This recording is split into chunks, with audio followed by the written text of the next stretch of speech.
आज आपण CTET आणि MHATET या दोन्ही एक्झाममध्ये विचारला जाणारा खूप महत्त्वाचा जो पॉईंट आहे तो म्हणजे बुद्धिमत्ता.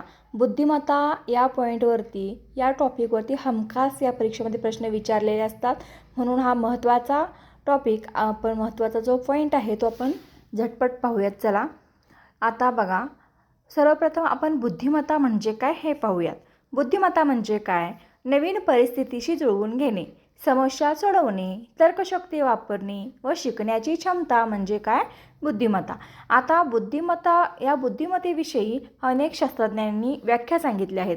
आता कोणती व्याख्या कोणत्या शास्त्रज्ञांनी सांगितली आहे असा क्वेश्चन आपल्याला विचारला जातो. त्यामुळं आपण त्या व्याख्या बघूयात, महत्त्वाच्या फक्त बघूयात. बिने शास्त्रज्ञ जे आहेत ते काय म्हणतात बघा. बुद्धिमत्ता म्हणजे योग्य निर्णय घेण्याची व समजून घेण्याची क्षमता. बुद्धिमत्ता म्हणजे काय म्हणतात ते? योग्य निर्णय घेण्याची व समजून घेण्याची क्षमता म्हणजे बुद्धिमत्ता, असं कोण म्हणतं? तर बिने. त्यानंतर टर्मन काय म्हणतात? अमूर्त विचार करण्याची क्षमता म्हणजे बुद्धिमत्ता. टर्मन म्हणतात अमूर्त विचार करण्याची क्षमता म्हणजे बुद्धिमत्ता. आता 3 नंबरला जे थर्नाडाईक आहेत, थर्नाडाईक काय म्हणतात? बुद्धिमत्ता ही अनेक क्षमतांचा समूह आहे. थर्नाडाईक यांच्यामध्ये बुद्धिमत्ता काय आहे? अनेक क्षमतांचा समूह.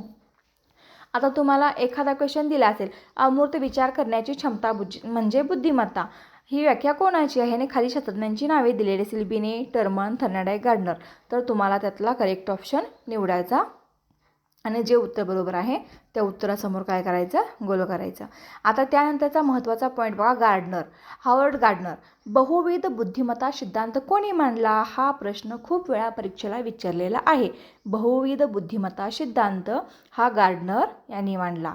त्यांनी या सिद्धांतांच्या गार्डनरच्या 8 बुद्धिमत्ता 8 पायऱ्या मांडलेल्या आहेत. तार्किक, गणितीय, दृश्य अकाशीय, संगीतविषयक, त्यानंतर शारीरिक, चालना, आंतरवैयक्तिक, आंतरवैयक्तिक, नैसर्गिक या प्रकारच्या काही त्यांनी मानलेले आहेत. त्यानंतर बघा, बुद्धिमत्ता सिद्धांत जे आहे त्याच्यामध्ये IQ चाचणी ही खूप महत्त्वाची आहे. IQ चाचणी कोणी केली? तर बिने व सायमन. अल्फ्रेड बिने आणि थिओडोर सायमन हे जगातील पहिली बुद्धिमत्ता चाचणी यांनी विकसित केलेली आहे. त्यानंतर मुलांची मानसिक वय मोजण्याचा प्रयत्न यांनी सर्वप्रथम केला. शैक्षणिक मदतीची गरज असलेल्या विद्यार्थ्यांची ओळख तयार करण्यासाठी चाचणी तयार केली. यासाठी महत्त्वाचा मुद्दा असणारा IQ चाचणीचे जनक कोण आहेत? तर बिने व सायमन. त्यानंतर बघा, बहुविध बुद्धिमत्ता जो सिद्धांत आहे तो कोणाचा? आपण मगाशीच पाहिलं, हावर्ड गार्डनर यांचा. या गार्डनर यांच्या मते बुद्धिमत्ता एकच नसून अनेक प्रकारची असते. आता ह्या अनेक प्रकारच्या बुद्धिमत्तेचे काही प्रकार बघा.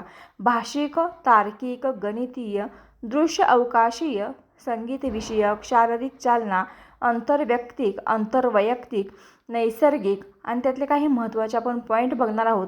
प्रत्येक विद्यार्थी वेगवेगळ्या प्रकारे बुद्धिमान असू शकतो. बुद्धिमान असू शकतो. आता जी फॅक्टर थेरी कोणी मांडली? तर द्विघटक सिद्धांत हा स्पियरमॅन यांचा आहे. एवढंच लक्षात ठेवायचं की द्विघटक सिद्धांत म्हटलं की स्पियरमॅन यांनी बुद्धिमत्तेचे 2 घटक सांगितले. जनरल फॅक्टर, सर्व कामांसाठी आवश्यक सामान्य बुद्धिमत्ता, आणि S म्हणजे स्पेसिफिक फॅक्टर, विशिष्ट कार्यासाठी आवश्यक क्षमता. उदाहरणार्थ गणित आणि विज्ञानात चांगली कामगिरी करण्यासाठी G घटक मदत करतो, तर चित्रकलेसाठी S घटक महत्त्वाचा असतो. आता primary mental abilities theory L Thurston यांची आहे. थर्स्टन यांच्या मते बुद्धिमत्ता एकच नसून अनेक प्राथमिक मानसिक क्षमतांचा समूह आहे. मुख्य क्षमता ज्या आहेत त्या शब्दज्ञान, संख्या क्षमता, स्मरणशक्ती, तर्कशक्ती, आकलनगती, अवकाशीय क्षमता. यामध्ये महत्त्वाचा जो पॉईंट आहे तो बुद्धिमत्ता अनेक स्वतंत्र क्षमतांनी बनलेली असते. हा त्यापैकी महत्त्वाचा पॉईंट आहे. रॉबर्ट स्टर्नबर्ग जे आहेत यांनी बुद्धिमत्तेचे 3 प्रकार सांगितलेले आहेत. विश्लेषणात्मक बुद्धिमत्ता, समस्या सोडवणे, तर्क करणे, सर्जनशील बुद्धिमत्ता, नवीन कल्पना निर्माण करणे, व्यावहारिक बुद्धिमत्ता, दैनंदिन जीवनातील परिस्थिती हाताळणे. याला त्रिकोणी बुद्धिमत्ता सिद्धांत असे म्हणतात. आता लक्षात कसं ठेवायचं बघा पटकन. बहुविध बुद्धी कोणी मांडली? हावर्ड गार्डनर यांनी. त्यानंतर G घटक सिद्धांत स्पियरमन, IQ चाचणी बिने व सायमन, त्रिकोणी बुद्धिमत्ता सिद्धांत स्टर्नबर्ग.